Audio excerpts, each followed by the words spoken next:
ನಮಸ್ಕಾರ ವೀಕ್ಷಕರೇ, ಇವತ್ತು ಮಾಡ್ತಾ ಇರೋದು ಮೆಂತ್ಯ ಸೊಪ್ಪಿನ ಮದ್ದು ಪಲ್ಯ.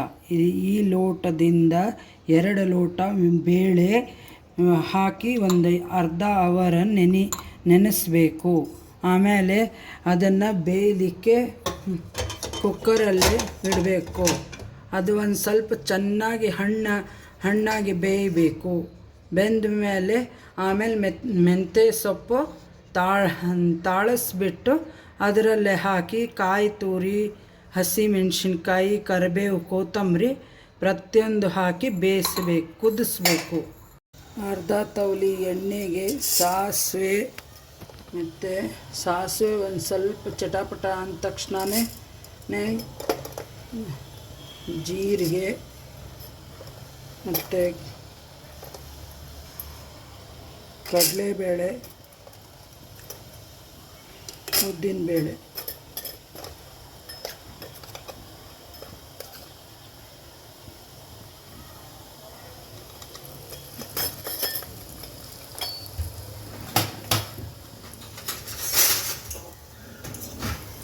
ಇದು ಎಲ್ಲ ಒಗ್ಗರಣೆಯಲ್ಲೇ ಹಾಕಬೇಕು. ಒಗ್ಗರಣೆ ಮಾಡ್ಕೋಬೇಕು. ಮೆಂತ್ಯ ಸೊಪ್ಪಿನ ಮುದ್ದೆ ಪಲ್ಯಕ್ಕೆ ಇದನ್ನು ಒಗ್ಗರಣೆ ಮಾಡ್ಕೋಬೇಕು.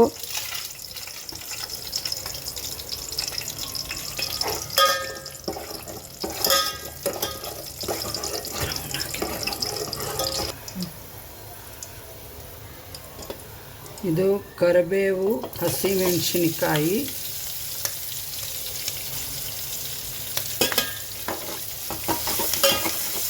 ಹಸಿ ಶುಂಠಿ ಸ್ವಲ್ಪ ಫ್ಲೇವರ್ ಬರೋವರೆಗೂ ಕೈ ಆಡಿಸ್ತಾ ಇರಬೇಕು.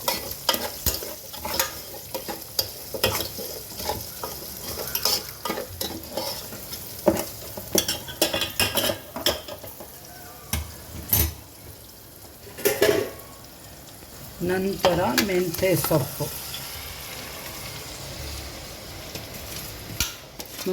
ಮೆಂತ್ಯ ಸೊಪ್ಪನ್ನ ಫಸ್ಟಿಗೆ ಹೆಚ್ಚಿಬಿಟ್ಟು ತೊಳೆದು ಇಟ್ಕೊಂಡು ಬಿಡಬೇಕು.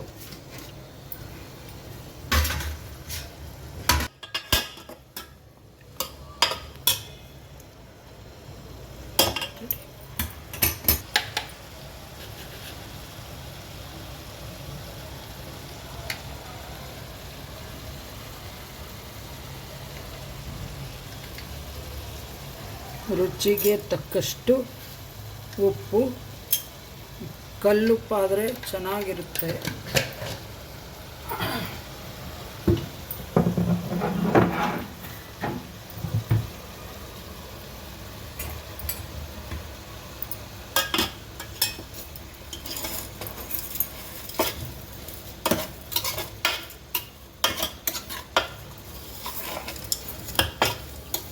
ಮೆಂತ್ಯ ಸೊಪ್ಪನ್ನ ಚೆನ್ನಾಗಿ ಫ್ರೈ ಮಾಡ್ಕೋಬೇಕು.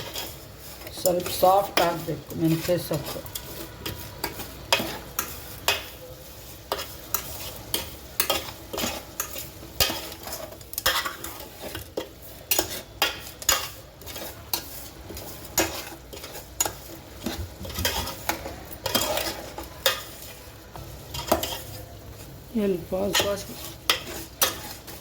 ಫ್ಲೇಮು ಮೀಡಿಯಮ್ ಇಟ್ಕೊಂಡ್ಬಿಟ್ಟು ಮೆಂತ್ಯ ಸೊಪ್ಪನ್ನ ಫ್ರೈ ಮಾಡಬೇಕು. ಸ್ವಲ್ಪ ಮೆತ್ತಗಾದರೆ ಸಾಕು. ಆಮೇಲೆ ನಂತರ ಉಪ್ಪು ಹಾಕಿದರೆ ಬೇಗನೆ ಮೆತ್ತಗಾಗುತ್ತೆ. ಆಮೇಲೆ ನಂತರ ಧನಿಯಾ ಪೌಡ್ರ್ ಹಾಕಬೇಕು.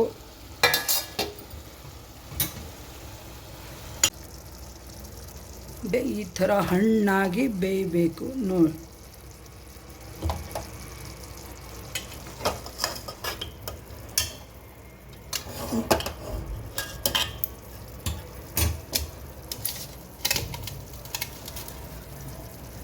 ಇಷ್ಟು ಫಸ್ಟ್ ಕಾಯಿ ತುರಿ ಒಂದು 2 ಹಿಡಿಯಷ್ಟಾದರೆ ಗಟ್ಟಿಯಾಗಿ ಚೆನ್ನಾಗಿ ಬರುತ್ತೆ. ಇದು ಹುಣಸೆ ಹಣ್ಣಿನ ಲಿಕ್ವಿಡು. ಎಲ್ಲ ಚೆನ್ನಾಗಿ ಕಲಿಸ್ಕೊಂಡ್ಬಿಟ್ಟು ಇಷ್ಟು ಬೆಲ್ಲ. ನಾವು ಒಂದು ಸ್ವಲ್ಪ ಸ್ವೀಟ್ ತಿಂತೇವೆ, ಅದಕ್ಕೆ ಸ್ವಲ್ಪ ಬೆಲ್ಲ ಜಾಸ್ತಿ ಹಾಕ್ಕೋತೇವೆ.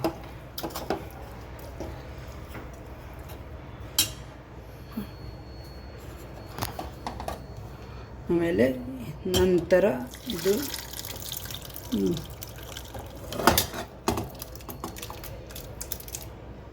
ಬೇಳೆ.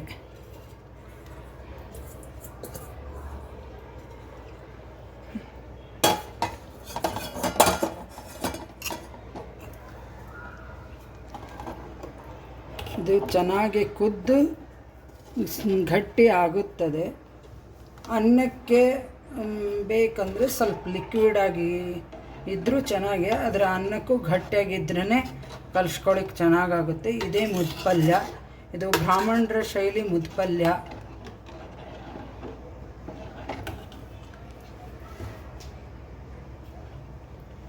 ಕುದ್ದ ನಂತರ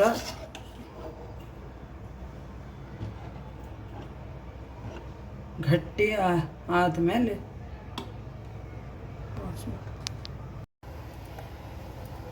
ಈ ಥರ ಕುದಿಬೇಕು.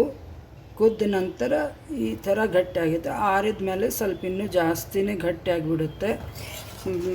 ಅನ್ನಕ್ಕೆ, ಚಪಾತಿಗೆ, ಭಕ್ರಿಗೆ ಎಲ್ಲದಕ್ಕೂ ಇದು ಮುದ್ಪಲ್ಯ ಚೆನ್ನಾಗಿದೆ. Thank you.